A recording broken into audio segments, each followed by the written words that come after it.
Zombie Apocalypse. 10,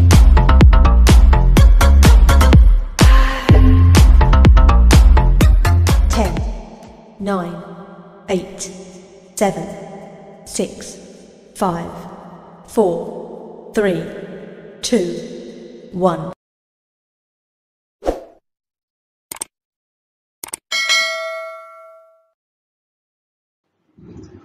Assalamualaikum, hai murid. Okey, juga harap kamu berada dalam keadaan sihat.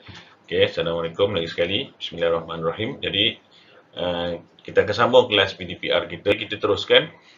Tetapi kita tajuknya ialah tajuk yang semalam kita buat, iaitu penyelesaian masalah.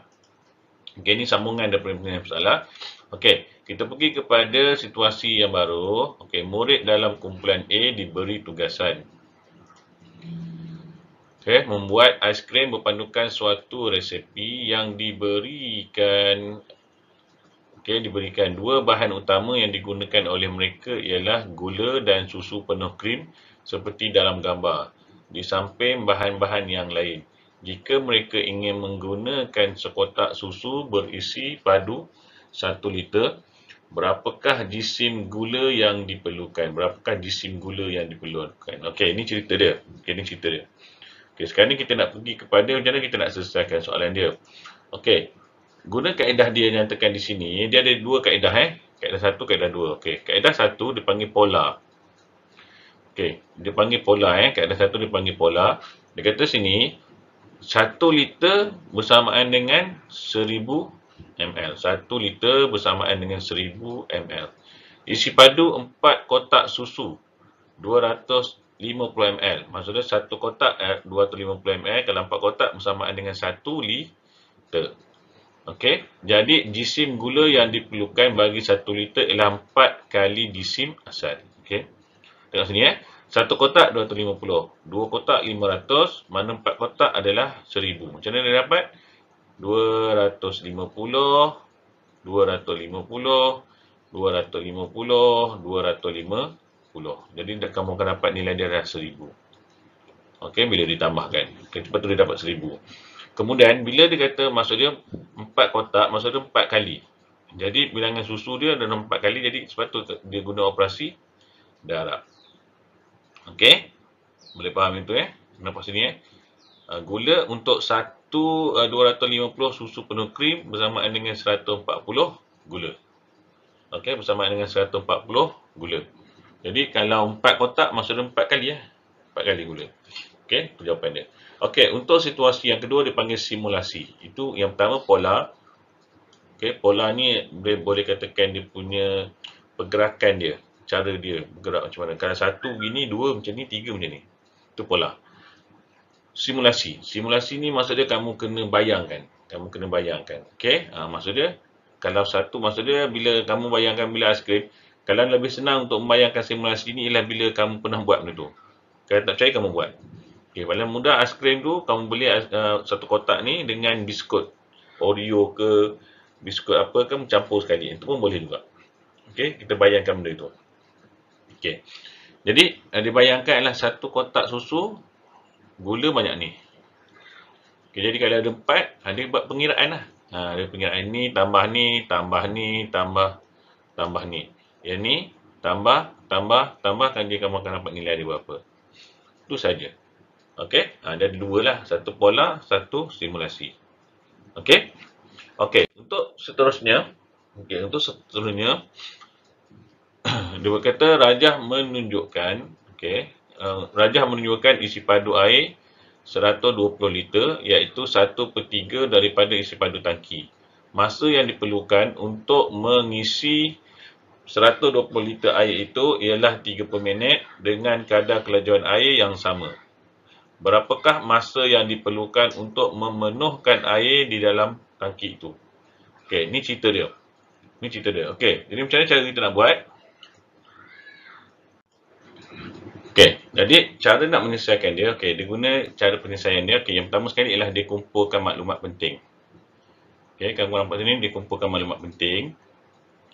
Okey, jadi cara penyelesaian yang pertama ialah dia kumpulkan. Yang pertama ialah dia kata 1/3 daripada isi padu tangki itu ialah 120. Ini maklumat penting dia. Dalam cerita tu. Yang kedua, 120 liter memerlukan 30 minit.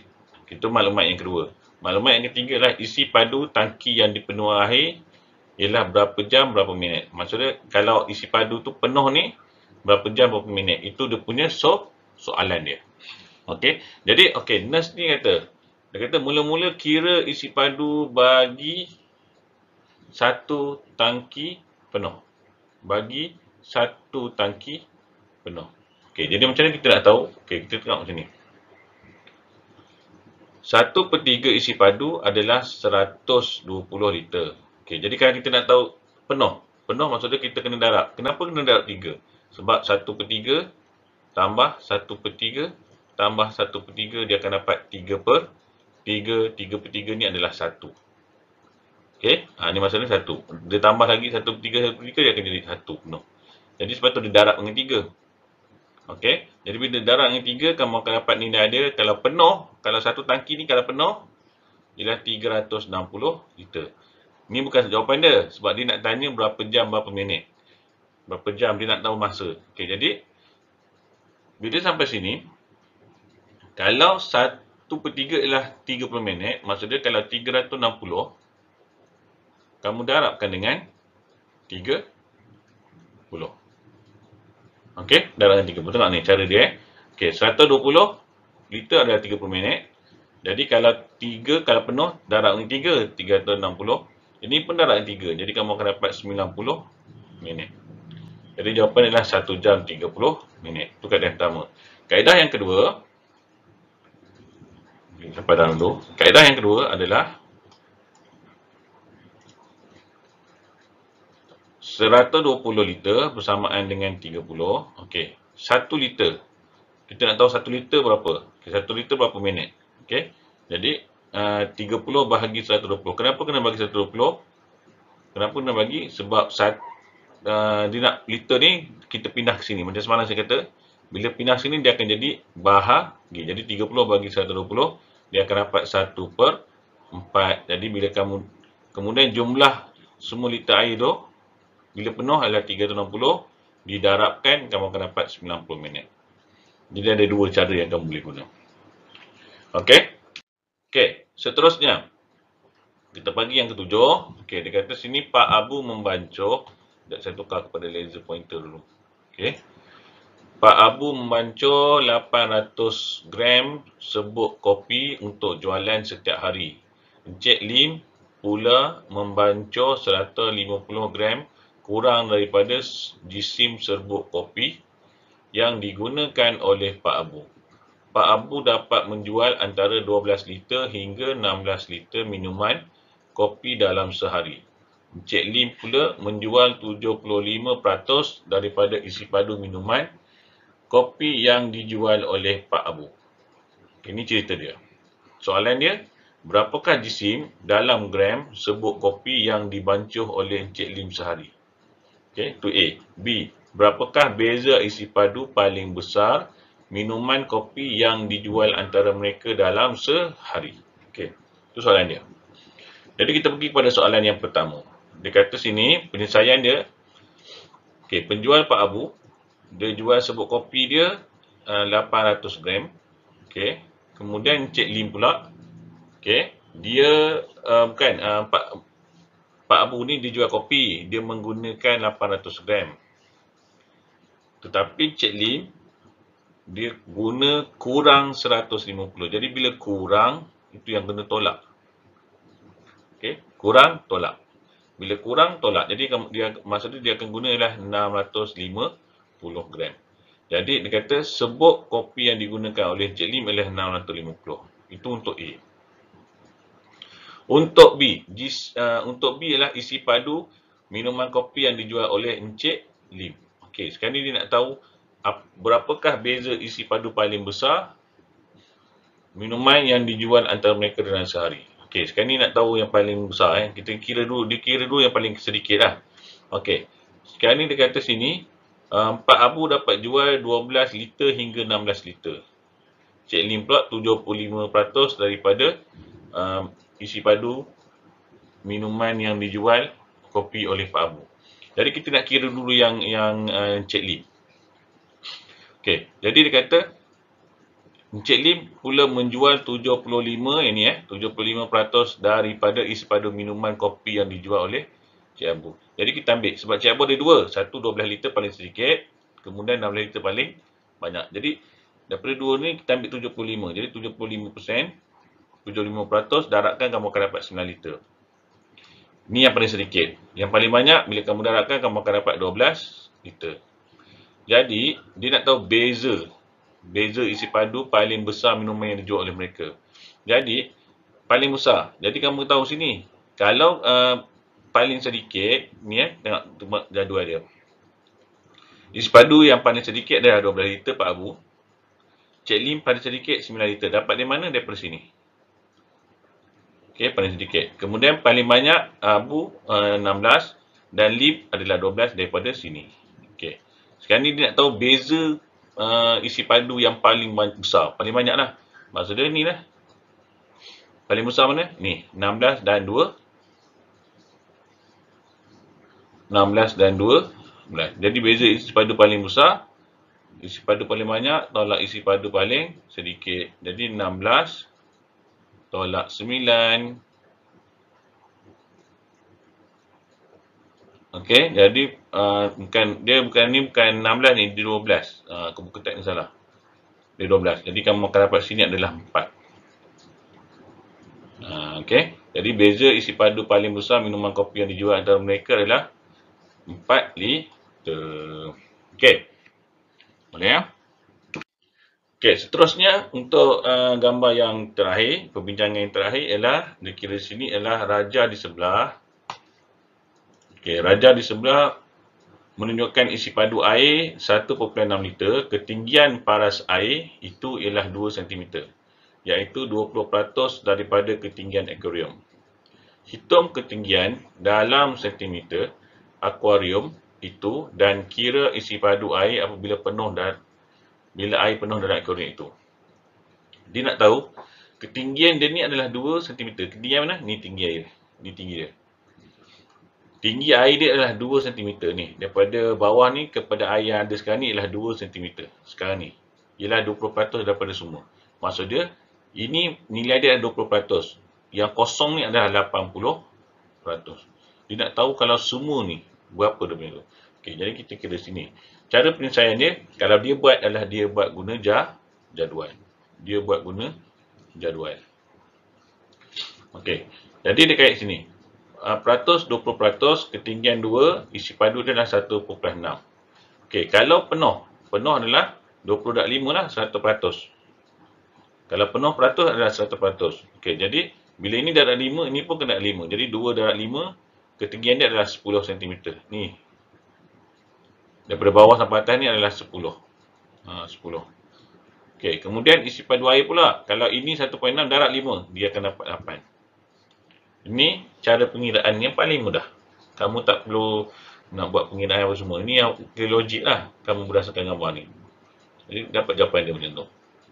Okey. Ini untuk semakan sajalah. Kalau nak semak betul tak jawapan kita tu. Okey. Boleh faham? Boleh faham? Okey. Kalau cara pengiraan biasa, nanti saya akan tunjuk cara pengiraan biasa. Ini pengiraan dia. Okey. Jadi cara ini sangat mudah. Kamu cuma, yang penting ialah kamu kena membayangkan benda tu. Kamu kena tengok gambar rajah tu. Okey, kalau ni banyak ni 2, kalau naik sini berapa? Kemudian kira. Dia kena guna simulasi. Okey. Okey, kita pergi kepada soalan ni, contoh soalan ni. Okey, dia kata sini raja A menunjukkan isi padu asal air di dalam sebuah silinder penyikat. Okey, ni 2 ni. Raja B pula menunjukkan peningkatan isi padu air itu apabila 2 biji guli, ni 2 biji guli dimasukkan dalam B. Jumlah jisim guli yang dimasukkan adalah 10 gram. Maksud 2 biji ni bersamaan 10 gram. Berapakah bacaan paras air jika 50 gram dimasukkan dalam ni? Maksudnya 50 gram masuk guli dalam ni. Ni tak kacau dah, masuk sini pula. Okey, berapakah bacaan air? Dia naik sampai mana? Okey. Jadi cara pengiraan dia macam mana? Mula sekali ialah kita nak tahu beza dia. Beza ada guli dengan tak ada guli. Jadi, kamu tulis sini 250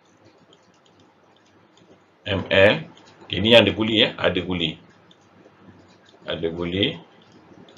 Okey. tolakkan dengan 200 ml, ini tiada guli. Okey, jadi kamu akan dapat nilai dia adalah, perbezaan dia adalah 50 ml. Okey, jadi kita buat ni. Kalau kamu belajar nisbah dan kadaran, kita buat nisbah dan kadaran. Okey, 50 ml bersamaan dengan nisbahkan dengan 10 gram. Dia naik 50, 10 guli. Sekarang ni kita nak tahu berapa ml kalau 50 gram guli. Okey, sekarang ni kita tengok sini. Kita main nisbah. Kalau 10, 50. Kalau 50, maksudnya kamu kena darabkan dengan 50. Kenapa? Sebab 10 darab 50, darab 5. Banyak pula 50 ni. Kenapa? Sebab ini 10, kita dapat 50, kita darab 5. 10 darab 5 dapat 50. Ini 50 darab 5 dapat. Jadi 50 darab 5, kamu akan dapat 250 ml. Maksudnya dia naik 250 ml. Jadi kita nak tahu 200, ini naik ini naik. Okey. Jadi 200 ml tambahkan dengan 250 ml, dia akan dapatkan sukatan dia akan jadi 450 ml. Itu saja. Okey, kita guna nisbah dan kadaran. Okey, itu saja. Okey. Yang kedua, kita tengok yang kedua. Gambar menunjukkan isi padu. Okey, jadi cerita ni tadi saya baca separuh kan, saya baca semula dah. Okey, gambar menunjukkan isi padu pati santan, ni pati santan di dalam sebuah jug. Okey, 1/4 daripada ni pati santan ni dicampurkan ke dalam 120 cendol. Ni cendol, 120 cendol gram untuk menyediakan ais cendol. Berapakah isi padu santan dalam ml yang digunakan untuk 600? Ini 120, dia nak 600 dengan kepakatan yang sama, dia guna santan yang sama lah. Okey, dalam 600. Jadi macam mana cara kita nak buat? Mula-mula sekali ialah kita kena tahu 1/4 tu berapa. Jadi kamu buat 1/4 darabkan dengan 2400 ml. Okay, jadi kamu akan dapat sini 600 ml. Jadi 1/4 itu bersamaan dengan 600 ml. Okey, 1/4 ini adalah 600 ml. Kita dah selesai yang ni. Sekarang ni kita nak pergi, kita kena buat nisbah dan kadaran. Sebab bila konsep ini kita guna konsep nisbah dan kadaran, itu paling mudah. Okey, sekarang ni dia kata 600 ml kita ni nisbahkan dengan 120 gram cendol. Sekarang ni dia nak tahu 600 gram. Berapa anu di sini? Berapa ml? Okey, berapa di sini berapa di sini anu dia. Okey, sekarang ni kita nak cari 120 kalau nak pergi 600, kamu kena guna bahagi. Jadi cara dia 600 ataupun darab pun boleh, bahagi pun boleh. Okey, kalau terpulang warna kamu. Jadi kamu bahagikan. Bahagi yang 120, kamu akan dapat sini 5. Jadi 120 akan darab dengan 5. Dapat 600. Okey, sekarang ni 600. Jadi darabkan dengan 5. Jadi ayat matematik kamu ialah 600 gram darab dengan 5. Kamu akan dapat anu. Jadi jawapannya adalah 3000 ml. Itu sahaja. Kalau kamu libat nisbah dan kadaran ni senang. Okey, nisbah dan kadaran ni senang. Jadi jawapannya 3000 ml sahaja. Boleh Okey, alhamdulillah. Dan ini. Okey, jadi itu saja yang saya nak kongsi hari ini. Selamat belajar, selamat menjawab, selamat mencuba. Kita jumpa lagi insya-Allah. Assalamualaikum. Bye.